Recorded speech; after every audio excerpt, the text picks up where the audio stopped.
que sur ce plateau, les gens, comment on appelle ça, s'appaisantent sur le fait que je suis aux États-Unis. Faites très attention. Ce que je suis en train de faire est unique en Afrique. Mais le Burkina risque de mal gérer ça parce que vous risquez un jour de vouloir interviewer quelqu'un de la diaspora et il va vous dire qu'il ne veut pas s'afficher parce qu'il ne veut pas aller s'asseoir sur un plateau, on va dire parce qu'il est assis ici et c'est pourquoi il parle comme ça. Ce que je suis en train de faire, ça ne se fait nulle part en Afrique. Quand les gens partent en diaspora, généralement, ils se cachent. Mais moi, je le fais parce que c'est ce que je faisais au pays. Et ce que je suis en train de faire, je ne l'ai pas fait, je ne suis pas en train de le faire parce que je suis ici. J'étais au pays et même là, Guibama, on a partagé le plateau de RTB de presse dimanche avec Fousseni Kindo et Aboubakar Sagnon ensemble. C'est depuis le Burkina, je ne savais même pas que j'allais venir aux États-Unis, que j'ai dit que le terrorisme est la réesclavagisation de l'Afrique. Ça, c'est un. Deuxièmement, c'est au Burkina Faso, sur les plateaux de la RTB, que j'ai lancé un appel à résistance populaire contre le terrorisme. C'est moi qui ai lancé l'appel à résistance populaire contre le terrorisme au Burkina. Ce n'est pas l'État burkinabé. Troisièmement, c'est moi, Dacier de Bindouté, qui ai refusé qu'il y ait une intervention militaire extérieure au Burkina et j'ai dit que l'armée peut le faire. Donc, ce n'est pas aux États-Unis, c'est pas parce que je suis aux États-Unis que je développe cette thèse. Donc, c'est ce constat que je voulais vous faire. Répondez à la question maintenant. Vous l'avez signifié, on peut progresser dans le débat maintenant. Voilà. Maintenant, ceci dit, en ce qui concerne les blocs, l'important n'est pas de savoir qui est au pouvoir. L'important n'est pas de savoir les blocs. L'important est que le Mali, le Burkina et le Niger se mettent ensemble pour résoudre ce qu'on a appelé lutte contre le terrorisme dans la région des 3 frontières. La région des 3 frontières, ce qu'on appelle le Liptako-Gourma, c'est une région qui est un scandale géologique. Et dans la région, je puisse vous dire, du point de vue historique, du point de vue frontière, les frontières ne sont pas véritablement tracées, tellement il y avait de la richesse. On n'a pas voulu le dire officiellement, mais on a fait des semblants de frontières. Parce que comment exploiter ces richesses entre ces 3 pays? Et c'est pourquoi la France était opposée, par exemple, quand le Burkina voulait créer le Bumigère. Et la France avait caché le fait qu'il y avait l'or au Burkina. Donc c'est un problème de richesse que la France veut contrôler.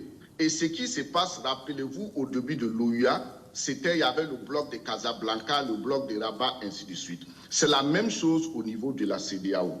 Maintenant, ce qu'il faut savoir, c'est quoi? Quand on parle de militaires, je suis d'accord, mais quand on n'a pas une formation politique au sens de l'État, où on ne connaît pas l'histoire de l'Occident, en Afrique, on peut discuter sur des militaires.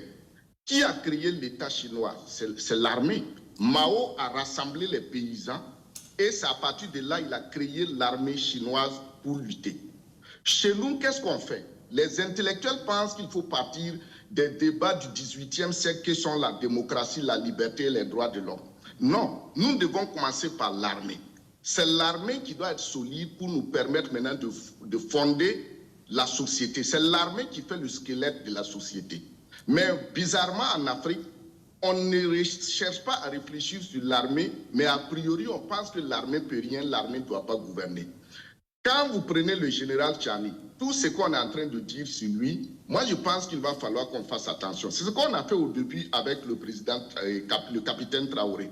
On a vu des analyses sur des plateaux qui parlaient comment l'armée burkinabé était désorganisée, qui disaient comment un capitaine ne peut pas venir commander une armée, ainsi de suite. Où est le Burkina aujourd'hui? Le Burkina, c'est le pays actuellement vers qui tout le monde s'est tourné, parce que c'est le Burkina qui est en train de changer le monde. S'il n'y avait pas le capitaine Ibrahim Traoré, ce n'était pas sûr que le Niger même et le Mali allaient résister. Parce qu'on a vu comment le Burkina est central. Donc faisons attention. Maintenant, ce qui se joue au Niger, c'est quoi? Vous vous rappelez, j'ai dit que c'est la guerre des bêtes et de la bêtise. Parce que pourquoi? Qu'est-ce que cette guerre va apporter au Nigeria? Qu'est-ce que cette guerre apporte à la Côte d'Ivoire? Rien du tout. Mais c'est pourquoi? C'est juste que la France veut faire une guerre par procuration pour mettre l'Afrique de l'Ouest, faire de l'Afrique de l'Ouest une deuxième région des Grands Lacs, où ça sera des guerres, des confrontations. Qu'est-ce qui se passe avec le cas du Niger? Rappelez-vous qu'au Burkina, on a voulu créer une crise ethnique. Au Mali, on avait voulu basculer sur une crise ethnique. Au Niger, actuellement, il n'y a rien à l'interne. Il faut parler de réinstaller Je crois qu'on vous a perdu pour un instant. Ils veulent qu'on fasse la guerre. Donc, entre nous, on n'a qu'à se tuer. Eux, les ressortissants, ce n'est pas grave. Donc, moi, je pense que cette guerre, le problème n'est pas de faire la guerre, mais il faut comprendre les changements qui se jouent parce que les pays veulent une souveraineté sans la France. Les pays veulent se défaire des liens qui nous lient avec l'Europe, avec l'Occident. Et l'Occident aussi ne veut pas qu'on se libère parce que si l'Occident perd l'Afrique, l'Occident sera ruiné. Rappelez-vous que c'est l'Amérique, la découverte de l'Amérique qui a permis à l'Occident de se développer. Quand les Américains ont pris leur indépendance, ils sont venus coloniser l'Afrique comme ils ont colonisé l'Amérique. Maintenant, l'Afrique veut prendre son indépendance, ils ne vont pas vouloir.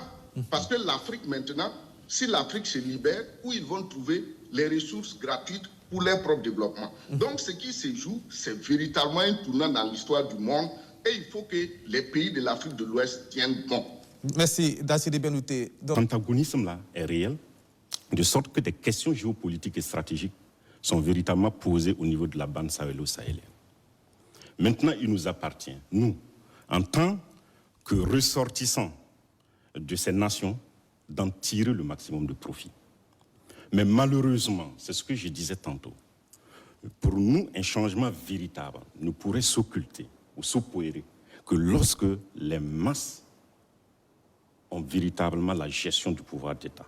Parce que tous ceux qu'on tente de vouloir dire qu'ils ont changé de posture et qu'il y a le principe de la rédemption, moi j'ai du mal à croire à ça, comme le disait tantôt l'aîné Khalifa. Parce que j'aimerais véritablement me tromper. Mais pour nous, il faut que les gens sachent que la volonté des masses à l'autodétermination est sans faille. C'est ce qui fait que les gens passent leur temps à échouer. Alors, venons-en, prenons... Maintenant, pour les blocs, voilà. Pour l'ensemble des blocs, là, c'est un fait réel. Et moi, je suis triste de constater que la bande sahélo-sahélienne, avec le Burkina, le Mali, le Niger, puisse être en fait un théâtre de jeu de ces gens aux intérêts véritablement inavoués. Allons-y donc, bloc, attendez, allons-y donc, bloc par... Par exemple, vous aviez lié la CEDEAO à la France. De bonne guerre. Moi, je lirais... Non, je n'ai pas lié la CEDEAO à la France. Je fais un constat. Oui, c'est le constat. J'ai fini. Quand la CEDEAO a pris ses décisions, la France a approuvé. C'est même pas la France. Allez-y au-delà de la France. C'est ce que je veux dire. Oui, allez-y. Allez-y au-delà de la France. C'est pas la France. La France n'est que l'instrument que l'on utilise. À ce niveau-là, quels sont les intérêts en jeu? Mais les intérêts, c'est de pouvoir sauvegarder les intérêts de tout ce bloc. D'accord. Donc, du coup, mais malheureusement, au détriment des intérêts des Burkinabés, des Nigériens, des Maliens. C'est ça le véritable problème. Sinon, la CEDEAO en tant que telle joue véritablement quel rôle? Ça a été créé dans quelle optique? Est-ce que si vous faites une interrogation ou une introspection, est-ce que véritablement les raisons qui ont suscité la création de la CEDEAO, est-ce que ces raisons ont été remplies véritablement? Non. On se rend compte que la CEDEAO est utilisée pour atteindre d'autres fins. Raison pour laquelle nous disons, Hervé, en fait, cette situation est une question de conflit géostratégique. Il va falloir que nous, ressortissants de ces pays, comme Dacier l'a dit, un pays vaste, une zone vachement riche, immensement riche, de sorte que des gens en parlent comme étant un scandale géologique, que nous puissions en tirer profit. Mais en tirer profit, il faut véritablement que les masses puissent être au cœur de tout ce qui doit être entrepris. On va évoluer. Majeur, en fait. La question de masse, c'est qui les masses, mais mieux, comment les masses prennent le pouvoir, pour être pragmatique et non pas théorique, comme en général on reproche aux intellectuels de le faire. Moi, je voudrais réagir dessus, mais je veux dire que si on passe là-dessus, on n'a pas encore éteint la question, on n'a pas encore d'orientation. Non, mais je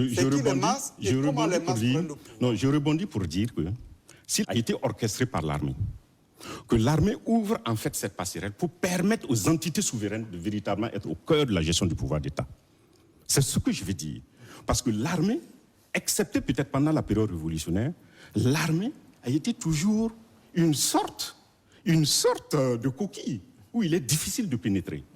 Ça, c'est la réalité. Donc, du coup, pour moi, si l'armée a eu le bénéfice que l'armée fasse en sorte